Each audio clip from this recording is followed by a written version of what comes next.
Ada 3 praktek yang saya perhatikan pada diri orang yang mengandalkan Tuhan dan menaruh harapannya pada Tuhan. Orang itu akan berdoa sebelum segala sesuatu, berdoa sebelum memulai harinya, karena dia tahu harapannya adalah dari Tuhan, pertolongannya datang dari Tuhan.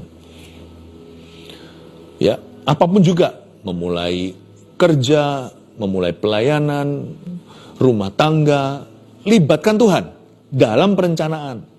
Jangan maunya ini atau itu, tapi jikalau Tuhan kehendaki, dan kita betul-betul boleh berencana, tapi serahkan perbuatan kita kepadanya agar terlaksanalah rencana kita, bahkan yang melampaui segala sesuatu yang kita bisa rencanakan. Beberapa praktek yang saya perhatikan di sini, orang yang menaruh harapannya pada Tuhan, yaitu orang-orang yang mengandalkan Tuhan adalah salah satunya, orang itu akan memulai dengan doa.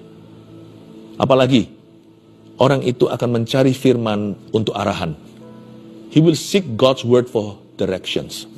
Dia pasti akan mencari firman Tuhan setiap hari, bahkan setiap waktu merenungkan dalam hati, mencari firman Tuhan untuk mengarahkan hidupnya hari ini. Untuk mengarahkan hidupnya setiap bulan. Bahkan akhir tahun lalu tanggal 31 Desember sebagai gereja, GMS serentak onsite bersama-sama meskipun disambung dengan online. Kita mau mencari wajah Tuhan memasuki tahun yang baru. Permulaan Januari juga kita berdoa subuh breakfast with God waktu itu.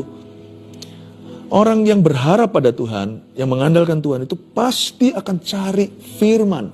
Bukan hanya logos firman tertulis Kejadian sampai Wahyu, akan cari rema-rema dalam logos. Kalimat-kalimat kata-kata yang melompat, yang Roh Kudus ucapkan kepada kita secara langsung waktu kita baca atau waktu kita dengarkan khotbah. Untuk menuntun kita sebagai pelita pengharapan dan terang bagi jalan. Orang yang menaruh harapannya pada Tuhan punya kebiasaan seperti itu.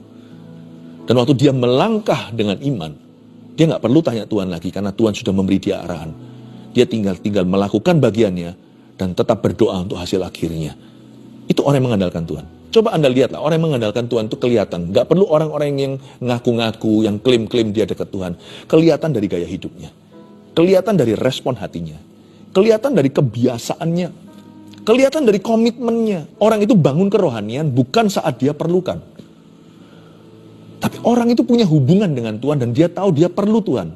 Every hour seperti lagu himnal itu, setiap jam ya Tuhan dikau ku perlukan. Kelihatan orang yang menaruh harapannya pada Tuhan dan yang tidak. Kelihatan sekali. Dan kalau kita nggak menaruh harap kita pada Tuhan, kita pasti menaruh harap kita pada sesuatu. Nanti kita taruh harapan kita pada uang. Nanti kita taruh harapan kita pada manusia lalu kecewa. Lihat ya, kalau kita tidak bertumpu di paha kanan, pasti cari paha kiri untuk tumpuan. Anak yang namanya Tuhan tiri itu ada di dalam kehidupan umat Allah.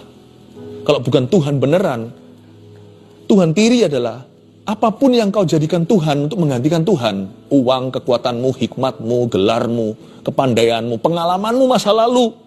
Itu gak bisa kau jadikan Tuhan. Tuhan tirimu itu bukan Tuhan. Yang ada hanyalah Tuhan beneran. Kalau Anda tidak mau sama Tuhan beneran, tidak bangun itu dengan Tuhan, pasti nanti cari kawean atau cari Tuhan palsuan. Manusia kan paling hebat menciptakan Tuhan dalam hidupnya.